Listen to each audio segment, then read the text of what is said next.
Hi, everyone. Welcome to another episode of Ancient Warfare Answers with me, Murray, your weekly fix of ancient warfare-related material to take you away from whatever's happening in your real life. Although sometimes there are parallels between the ancient world and the up-to-date modern world, as we shall see. Now, what I do here, as you possibly know, or if you don't, I'm about to tell you, is I get a question from a viewer, reader, or listener, and I attempt to answer it in 10 minutes. Sometimes I go over, sometimes, very rarely, I'm under time and I should have spoken for longer.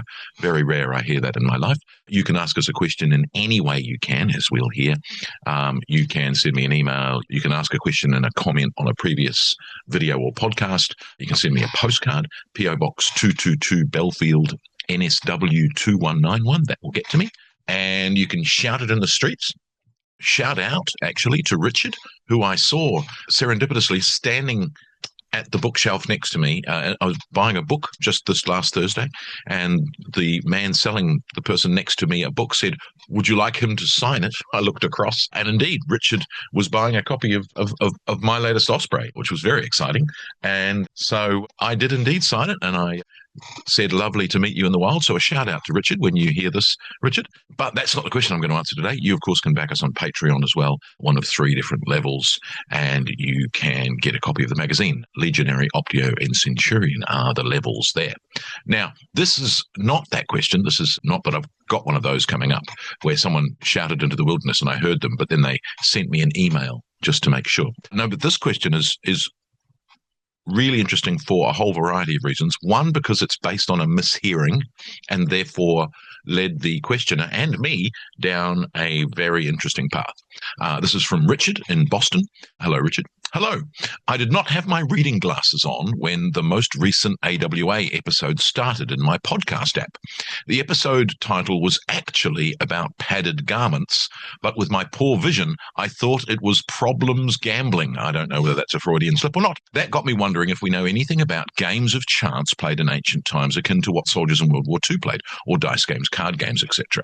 We recently attended the funeral of a cousin who served with the US Navy during World War II, and one of the memories shared by his brother was of how lucky he was in dice games while on board ship. Thank you. Oh, ancient gambling. Right. Fascinating. Yes, there are immense amounts of ancient gambling going on everywhere. One of the ubiquitous finds in a lot of ancient Roman military sites is indeed dice, like these ones. You can actually, find them and purchase them if you're lucky enough.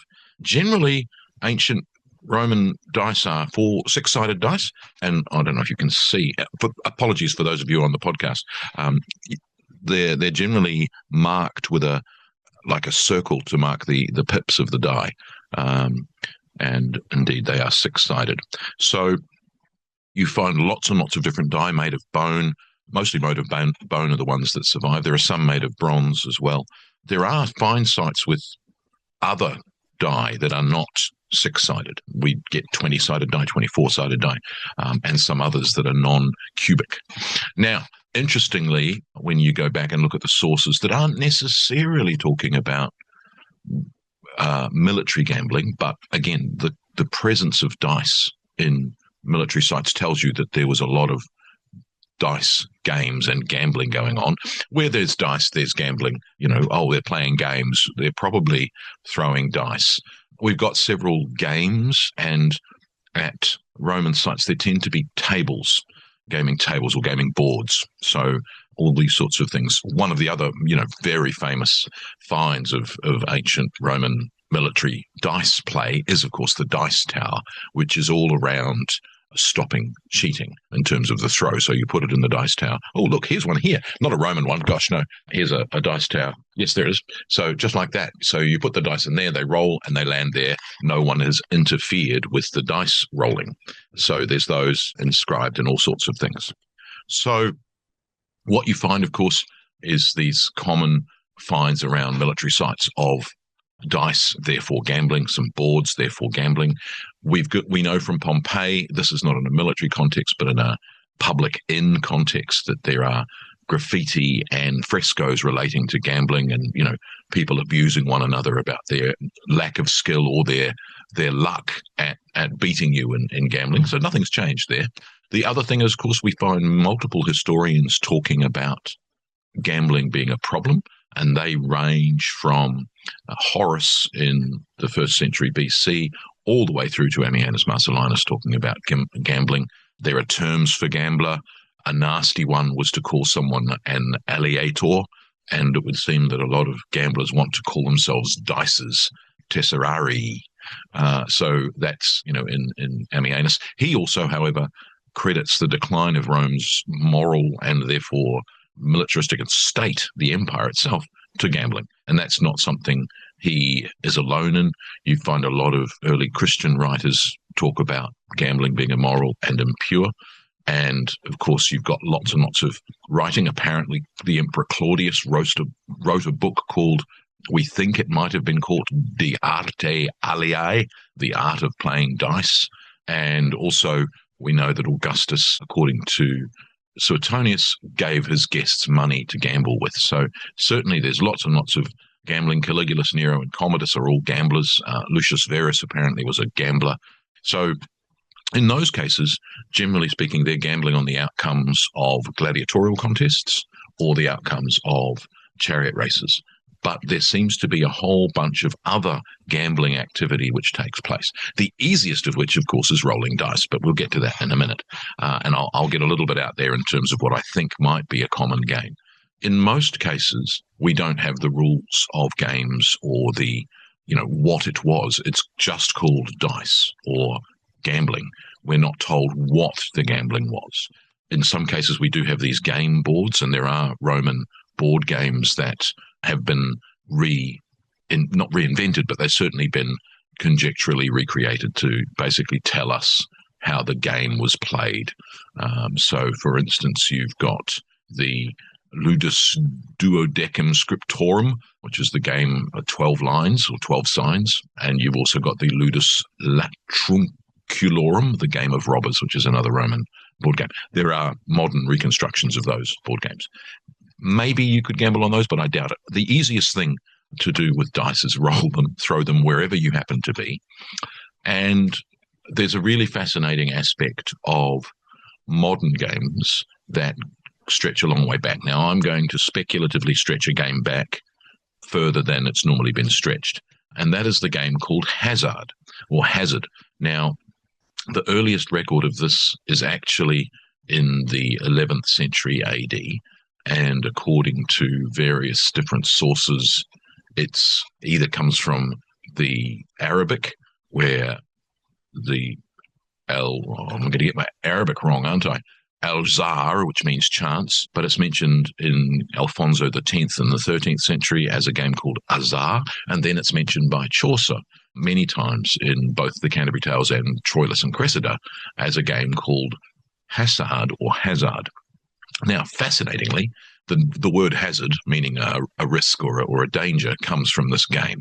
The other fascinating thing is that two other phrases which are commonly used in our everyday usage probably come from this game too. One is at sixes and sevens, which seems to have originated as a risk of risking everything on a single throw of the dice, as opposed to what its modern meaning is, where it's a sense of confusion or disarray. But if you're at sixes and sevens, you're in disarray, just as you would be if you were risking everything on throwing a 6 or a 7. And I'll get to that in a moment.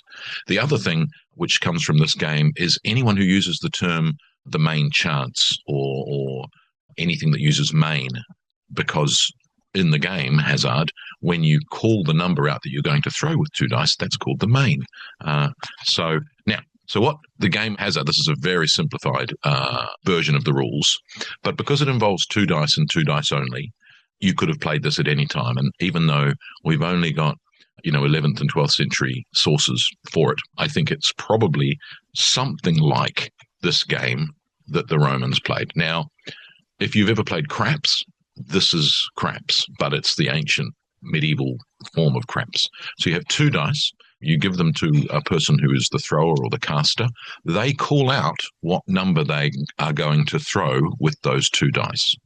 And they then throw the dice, and if they get the number that they've called, hence 6 and 7, which are more likely than other combinations, that's the main, and they win an equal amount to their money. Of course, As you know from the game of craps, if you throw a 1 or a 2 or an 11 or a 12, it's very bad, and that's you're out, and the dice get passed to the next person.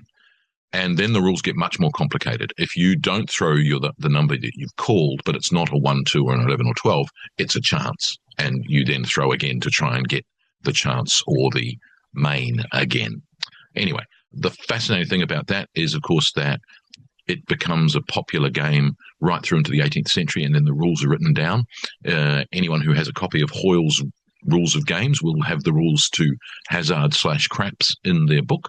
And I think that even though we've got no record of it in Roman period, if you've got 2 dice, and obviously this is very easy to carry, very easy to drop, and hence we find a lot of them in Roman forts and military sites, you can throw those dice. And the idea of throwing 2 dice and saying, I'm going to throw a 9, and throw your dice to see whether you get a 9, is a very simple one. And so I think it's possible that this is the kind of game that ancient Roman military sites gambled with. Obviously, you can lose all your pay, you can lose all your money, and that's one of the things that the laws at Rome were trying to stop happening, was this idea of, losing everything. And of course, cheating as well. I don't know of any cheat dice from the ancient Roman world. I have come across a cheat dice from 14th century Norway, where a 6-sided die had 2 4s and 2 5s, and therefore only had the number 3, 4, 5, and 6 on it. So you couldn't throw a 1 or a 2. So obviously increases your chances. So I hope that comes close to answering your question. Fascinating misread of the title of the last one about padded garments, and you thought it was problem gambling. Love it. And so we've got all of that. So yes, I think that gambling was indeed very, very popular, and I think probably something similar to hazard, where you're rolling 2 dice and you're gambling on, you're either betting against the house, the host of the game, or you're betting on a number yourselves, amongst yourselves. So I hope that answers your question. So join me again for another episode of Ancient Warfare Answers. Thanks. Bye.